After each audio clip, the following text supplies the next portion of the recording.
360 song.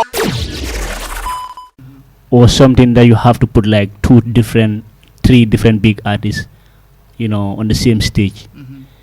So the whole idea was we have to do this because if foreign artists can come to our country and they just come with their crew, they don't come with the fans that fill up those places.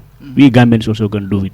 Sure. You know what I mean? So the whole idea was like that. So we started at Jakarta. As I remember because by then the hot spot, the biggest spot was Alliance Franco. Alliance Franco. Yeah. Yes. Yeah. So Babu did that. yeah. Yeah. When he did the Damayan stuff like that. Yeah. Sure.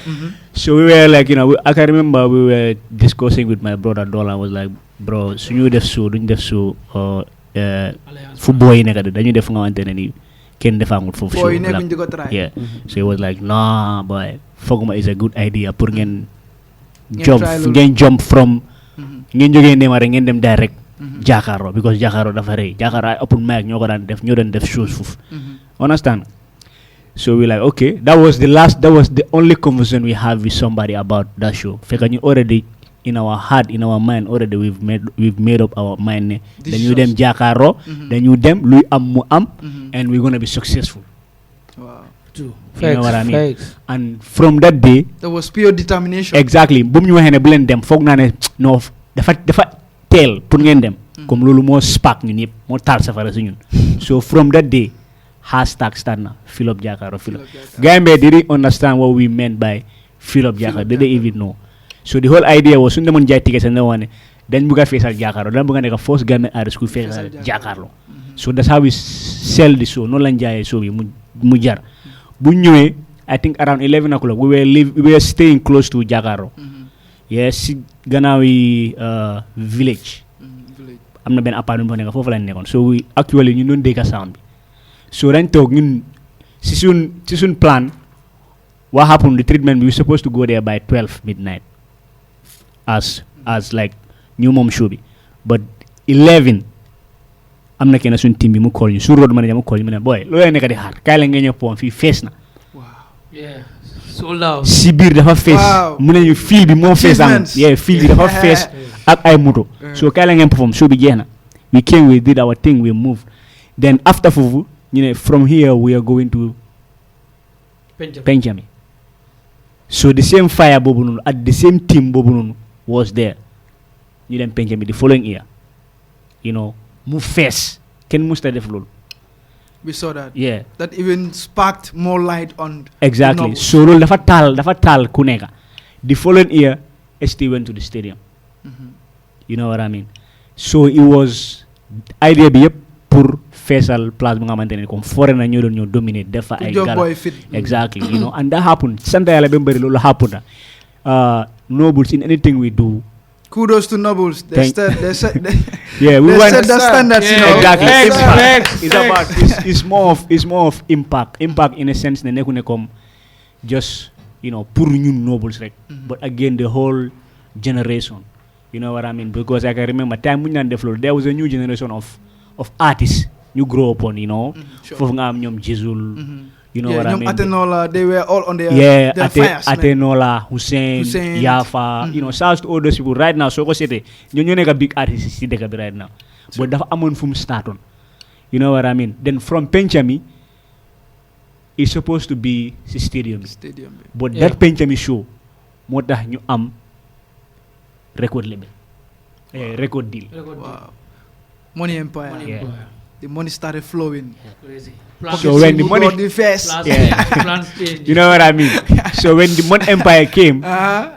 we couldn't just go like that to the stadium. You have to make plans. So now Nobles want to go to the stadium, but Money Empire wants Nobles to go to the stadium in Nigeria, the stadium in England, the stadium in Germany, the stadium For in fun, France. jump Independence Stadium. You know what I'm exactly. So it wasn't anga ñu ñu gis benn stadium, but ñoom ñoo leen wax okay, why instead of ñu def benn stadium, nan def multiple stadiums. You know what I mean? So from there, project boobu si lañ ko laal. Still now project buying on. Yeah. Wow, nice.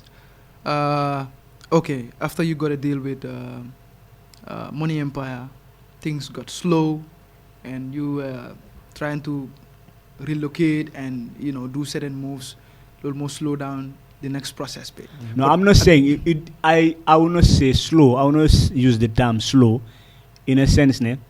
Ñun as artists, dafa am si benn spot bu ñu label bi put. At first, to be honest, we didn't appreciate it. Okay. Honestly, dafa am si spot bu ñu guy put.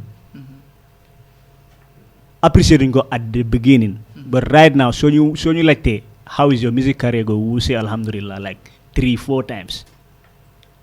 In a sense, as human beings. I was gonna ask you, what will you say to, of course, a person who could talk at the corner said, okay, after you got to deal with Money Empire, the fire of Nobles kind of bit slow down, if you know what I'm actually saying. Because, so remember Nobles at the Nema Kunku days, when Jakarlo was filled up, when Penchami was filled up. Crazy. Anywhere Nobles pop up, it's an half-time, no way. Why don't they sell half-time links away? Oh, nah.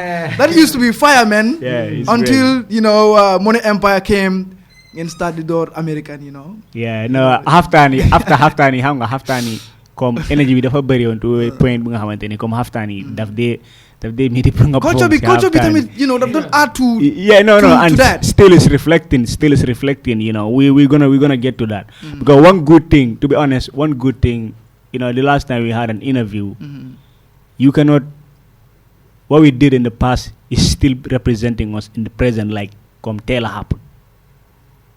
You know what I mean? But in a nutshell, I know the label slow down, the fill up, the move to independent stadium and so on. But when you got signed with the label, I think at some point you guys were planning to go to the independent stadium. Yes. What actually happened? Plans changed. It's COVID. Okay, COVID. Yeah. Okay, in between COVID came. Yeah. Oh, I understand. I wanted to start with this, but it seems like I kind of forget, but I will ask Tiberi that. Yeah.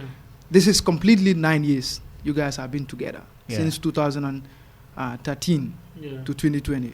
Next year we're going a decade. Decade, exactly, Inshallah. Inshallah. I hope it's going to be a celebration, of course. Inshallah. Nobles Inshallah. together for a decade. Yeah. Well, Inshallah. this is very hard for Yeah. a Gambian music group. We have seen the second one is Kerji family. Those people are family, blood. We saw what happened. We saw before them. We saw groups that actually, split.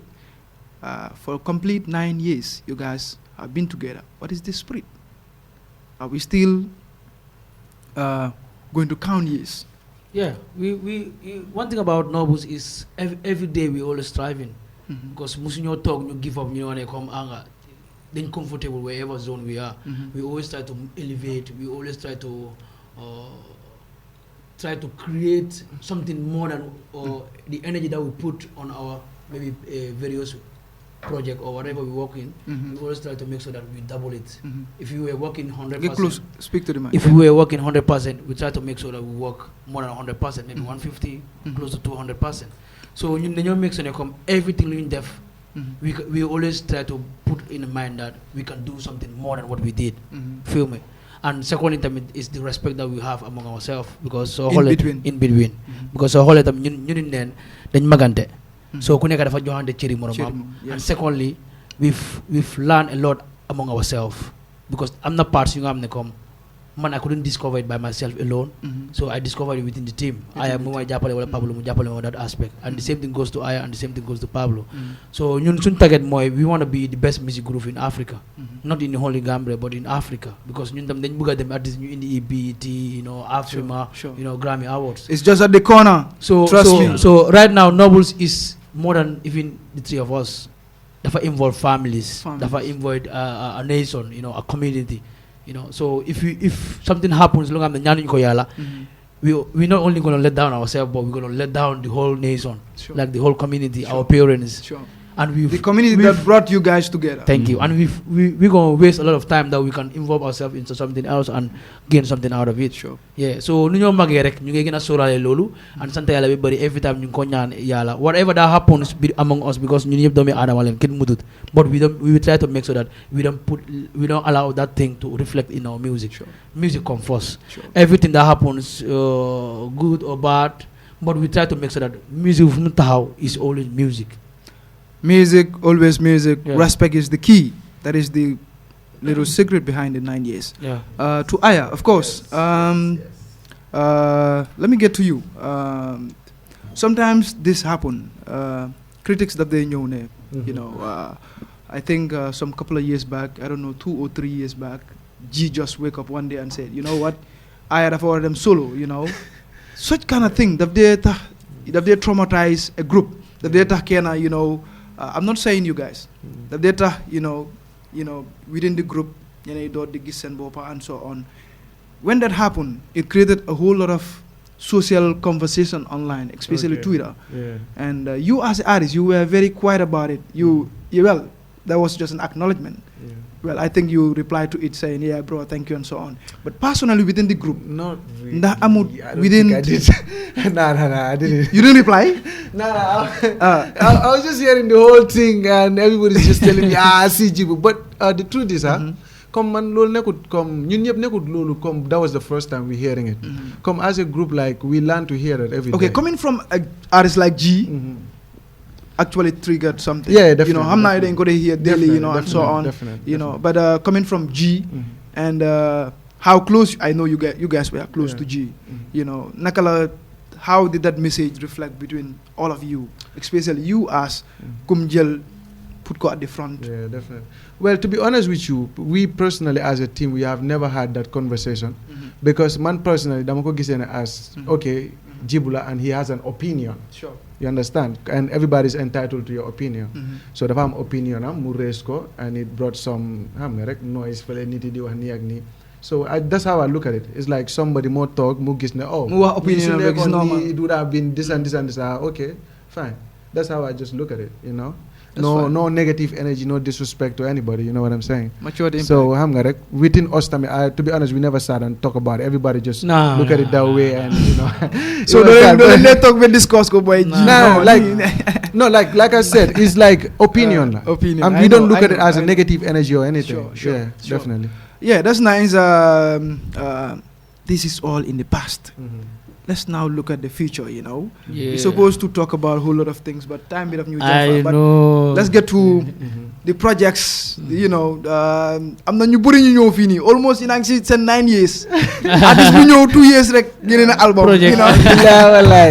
And Nobles were busy, you know, dropping singles and Yeah. you know. But yeah, I love that. That Thank singles went everywhere, you know, Thank you. definitely. And now let's talk about the recent songs that you guys dropped. Mhm. Afro Mami. Yeah. You know, seems like Nobles is going back to the days of Nakalawat, Mata, Coco.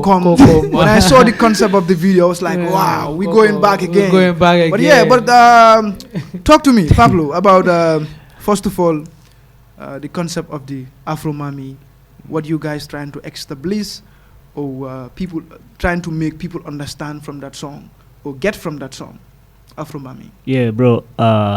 I wanna say Santa Yala Bembari. Mhm. You know, the fact ne you guess what we are trying to portray now on a different level. Sure, You know, that means we are on the right track. sure. You know what I mean? Afro Mami, we did that song with Jiba. Mhm. You know, from Senegal, big up to Jiba. Mhm. You know, so the whole idea is, we went to Nigeria, went to Bissau, or you know, we've worked with pioneers in the Nigerian music industry. Sure, You know, and then they've been to the Grammys and all of that. sure. You know what I mean? How they are marketing Mhm. their music Mhm. and their culture. You know what I mean? Mhm. Buñ ko balancer dañ feel like ne Gambia amna edge Mhm.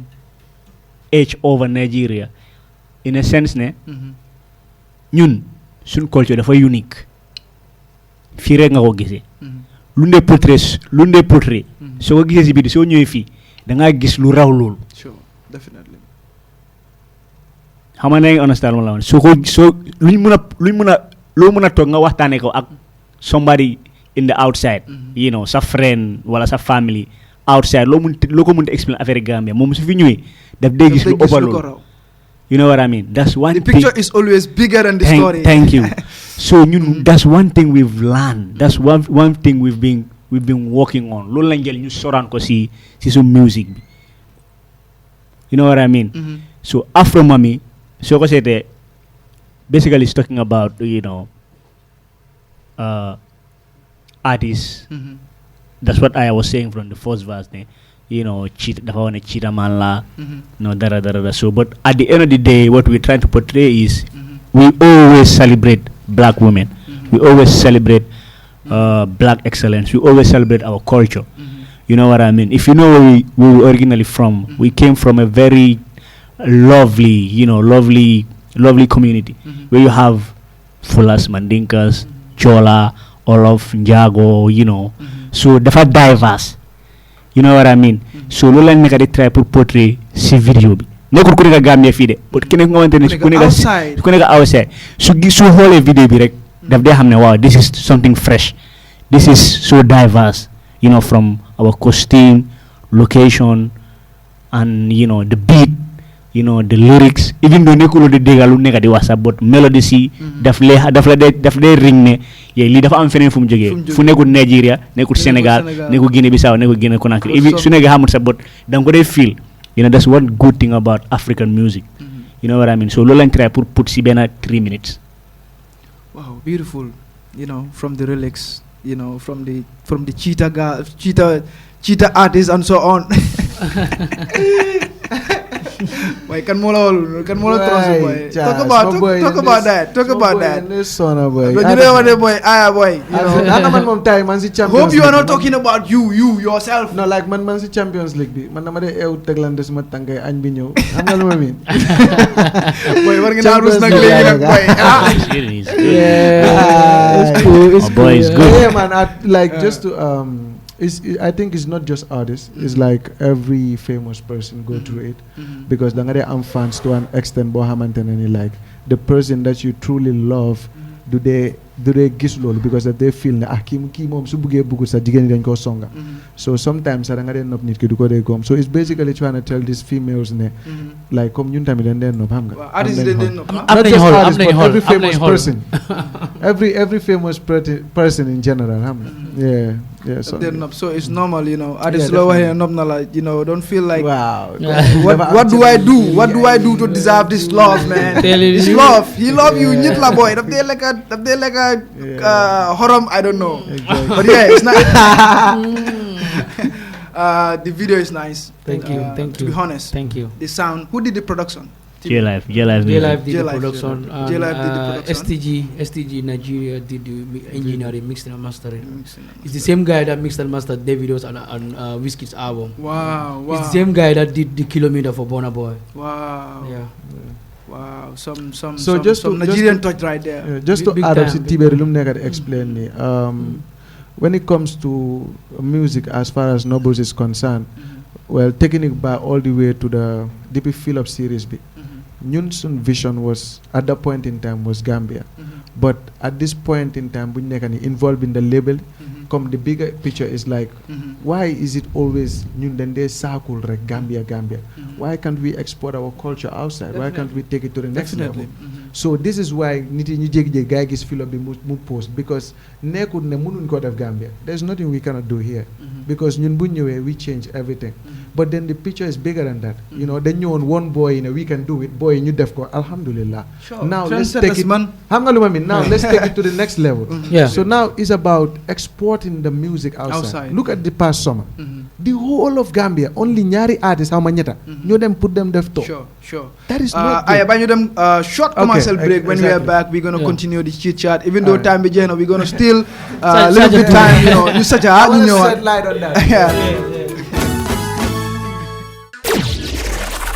don't happen in the Gambia Monica foreigners yi ñoo doon fill up ñun suñ biggest spots yi Sure. we wanted to change that ben buñ ñëwee ñu change loolu suñ moromi artistes ne they saw like oh wow this is possible and they took it to the next level so that's why like comme soo gisee tey ñun ñu maintain all this respect bu ñu am si industry bi even though nekkuñ di génne musique is because artistes yi xam nañ so after bu ñu defee loolu Money Empire bu ñu ñëwee on board they were like okay you did all this on your own let's take it to the next level meaning internationally so fu ma breaké woon moo nekk like look at this summer that's going on the whole summer ñun ñetti artistes ñoo tukki full country Definitely sad, man. 2 million people artistes It's really artistes yi sad, romb man. na 500 artists Sure. 3 people ñoo tukki understand nga it's crazy like look at all the festivals that are happening we are an English speaking country we do Afrobeat music we do our culture it is exportable outside Sure.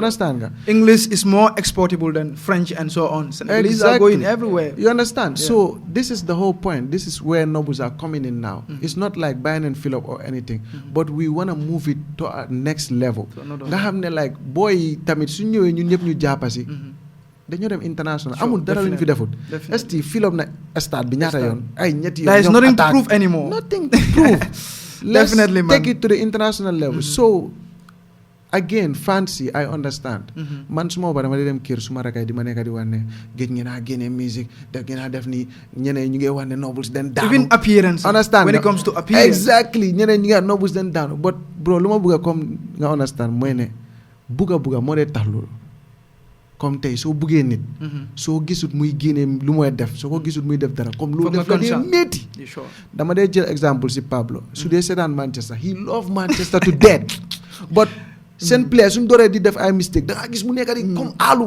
koy kii lu moo Kii def mënul nii dara, kii xam nga lu ma and so mi on, yeah. nekkul ne gars yi mënun but bugga la Bugga, comme sure. bugga moo mel noonu so fans yi lu gars yi def no I understand is love moo tax soo bàyyi xel when Nobles came back with Afro Mami it went like wildfire Sure. because dafa am lu gars yi yaagoon a soxla from ñun and ñun ñu ngi ko doon tooga to take it to the next level and I want to give a huge shout out to Nema Kunku like fu ñu jógee like these people they will die for Nobles And you know, and like amoon na times yoo xamante ne it was really difficult I'm not gonna lie to you because tamit as a creative person you want to put your stuff out understand nga but time bi jotutoon I'm gonna give shout out to Sela Biaye Kabiru Classic Limbo and all the team ñoom ala these people were there when everybody left Yeah.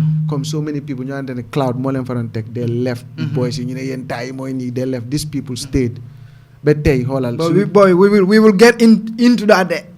xam nga lu ma mean understand nga so Because of time, that's why I didn't get wow, into that. exactly. you But know. but these people are very important people Sure, to us. definitely. Because time bu ñu wéetee ñoom ñoo fa nekka moo tax tey bu mu nekka di neexee nii ñoom nga nekka di gisaat because time bii nii ñun ñoo nekka di kaane dëkk bi de boss bi ñoo ko poñe nii yu camaaceli but yeah man But one thing I want to commend you guys for, the love you have for Nema Kunku definitely and how you guys stood up for Nema Kunku definitely in trying times, in everything. You know, recently I understand you guys do some GoFundMe for the flood victims and so on, which is very commendable. As an artist, this is what we do.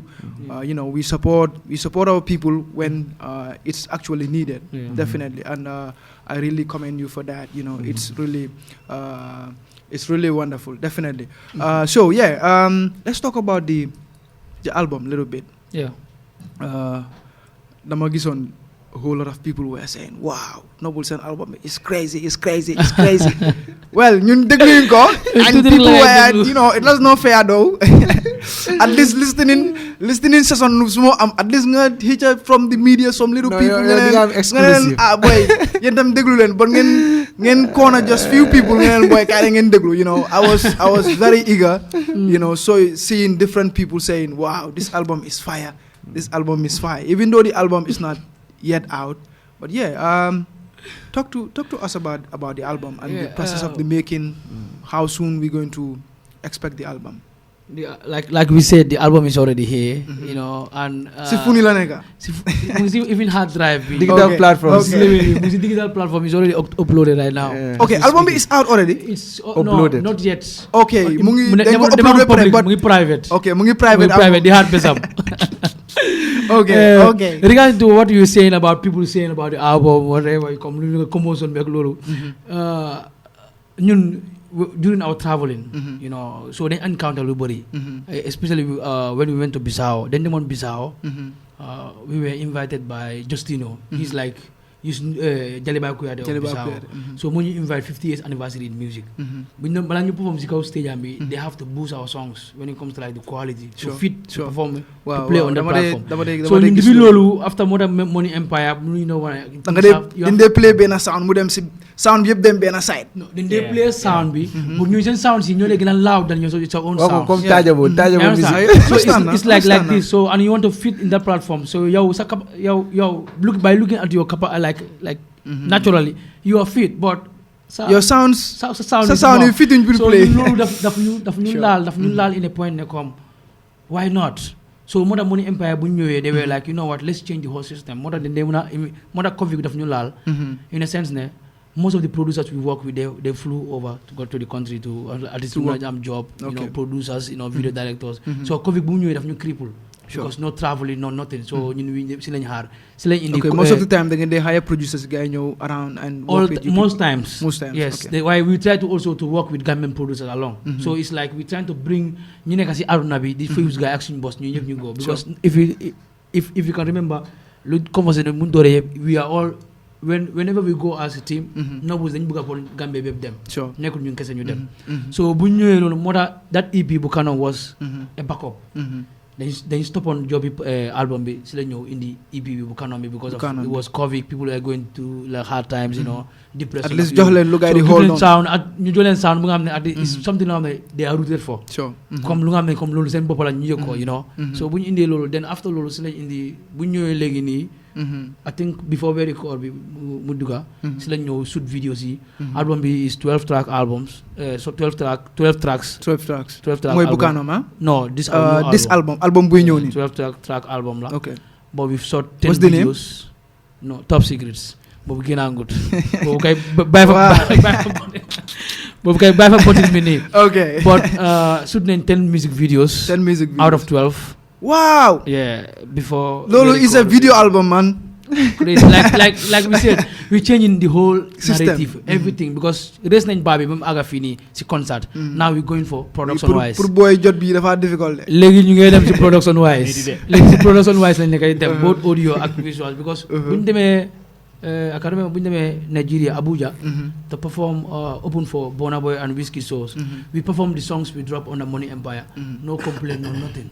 So ñu si lañu wane kon dëgg la. Okay, Money Wow. Empire is the quality. Yeah, it's the quality. Mhm. Like to be honest, there is nothing lu nga xam ne comme ñu xool ne comme they have to comment on the audio like the output or whatever Okay, or the okay, quality. okay. So from there, you know, shouts to Money Empire, you know. So si lañ doon di understand, okay, this how it takes, you know, the process. But dafa yàgga. Nobles is still with Money Empire. Still with Money Empire. Empire. Money Empire is like family. Okay. Yeah, Money Okay. Empire is like family. But right now, as we speaking, you know, the album is done, Mhm. you know, and How- let's expect the album, you know, FIBE end of this month, inshallah. No particular date.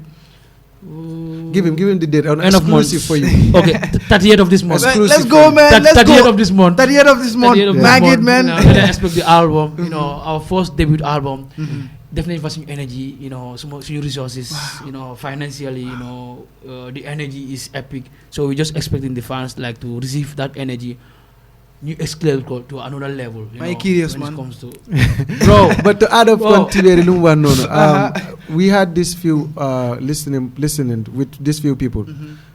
What caught my attention was because come normal way vision is like to take Gambia to the world. Dafa am benn one of them could talk ñu ngi ko doon play sound ci dañ ko play même yàgga mu ne post leen mu ne xam nga what I love about this album it is something loo xamante ne dama ko mun a su ma tukkiwee sax dama ko play ba pare gars yi dinañ ko enjoy mu ne time boobu noonu su play Gambian music friends am yi duñ ko dee mun a appreciate because ñun comme dafa localized to an extent boo xamante ne comme ñooñu duñ ko dee mun a appreciate Quality. not to talk down on the music but this is the reality. This is the reality. Honestly, Definitely. when it comes to quality and everything. So mune after dafa dem di stop on di play music, see friends and guys who go and music, do they play that? Do they play Gambian But music? mune with this album, I will be proud to go and play Sure. it everywhere. Sure, Be like, man. I'm gonna. It's a good product. So that definitely. means like lum tuuti tuuti, at least people are now seeing the vision. Right now, do not blame anybody with everything that's going on, because when started, I mean, fill up, people didn't understand. Sure, definitely. But as we go, people then be like, oh wow, then we're gonna be like, welcome on board. Sure. Let's go. Sure. Yeah. Definitely. I'm curious, super curious. You know what I'm saying? I wish we could have more time to discuss about this more. Yeah. You know, definitely. I want us to discuss a whole lot of things. I feel But it. time be allowing you. You know, but definitely, as you said, when the album is out, 2 hours. Then you talk. Then you watan. Yeah, you watan. Music that we go play. So then we're gonna talk the whole 2 hours. I swear. And we will have something to talk about. Definitely. Relevant issues. So You know, I much. promise you that. So much. yeah, definitely. You said the album is coming out very soon. 30th of this month. Inshallah. Exclusively on the 360. Definitely 30th. exclusive. 30th. We get Nigeria in the album. We get Senegal in the album. You know, we get Gambia on this album. Oh, yeah, give him the You know, collabo names. I'm named Inyanya from Nigeria on the album. I'm named Zlatan from Nigeria on the album. I'm named Wally Seka from Senegal on the Okay. album. Okay. I'm named Jiba from recently. I'm named Afro Mami, first single from the album out already. You know, kuko setan mo dem setan ko mu ngi YouTube. You know, Okay. I'm named Rich Wane. Okay. Artist Ekon la, but based in Senegal already Okay. on the album. I'm named Brikama Boyo, our brother in the album. I'm named Even Ekon in the. I'm telling you, I'm named Miss Jobis. We have a lot of collaborations. This is fire already, Bro, man. we got Bissau, we got Sierra Leone, we got Uganda, but all can fit on one album. So we do, other songs are like we expecting them. Bringing to put the whole of Africa to them on the Gambia. next Yes. album. That's the beauty of this album. Album become kuneka na ngayik sa baba. We not only don't wanna understand, bro. We not going come only one vibe. Nen had be 30 Wow, then go yatam na. Kuneka na ngayik sa baba sa album. bi. Luma buga ñu tëjee Exclusive. luma buga ñu tëjee. I don't know whether you guys can do that for me. Okay.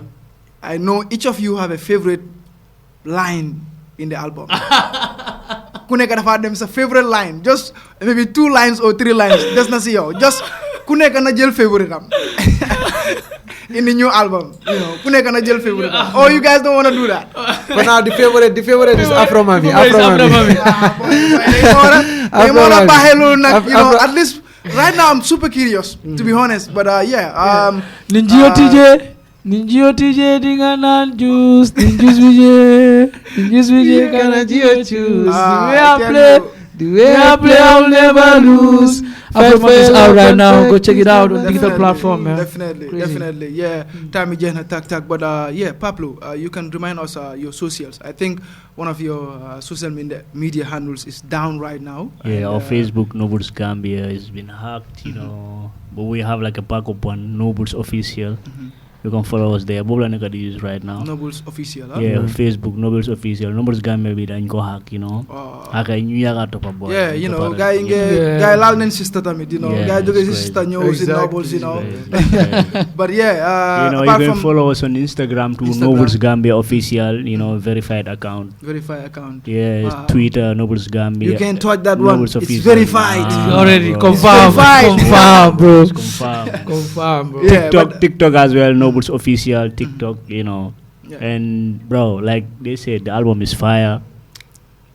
12 solid We're tracks. gonna be back, right? We're gonna be back with the album, of Man. course. But right now, what you need to do, check out Afro Mummy on Yeah. all digital platforms. Definitely, The video is out. definitely. Trust me. You're gonna watch this video and you know you're gonna thank me later. Trust me.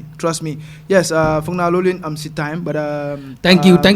Thank you so much for coming, so much. even God though bless you're you. late. Having us, God thank bless you you. for having God Even though you're late, but I'm saying thank you for sparing like- your time to talk to Bro, us. traffic. It's been a minute. Traffic. But yeah, you know, let's look out for the album. Yeah. I'm really eager, you know. Yeah. So Inshallah. soon you drop, you talk about it, Yeah. bring in Africa, of course, to Gambia. 100%. Thank you so much, bro. Yes. Thank you. Nema Kunku in the Oh, building. We thank you. out. Love.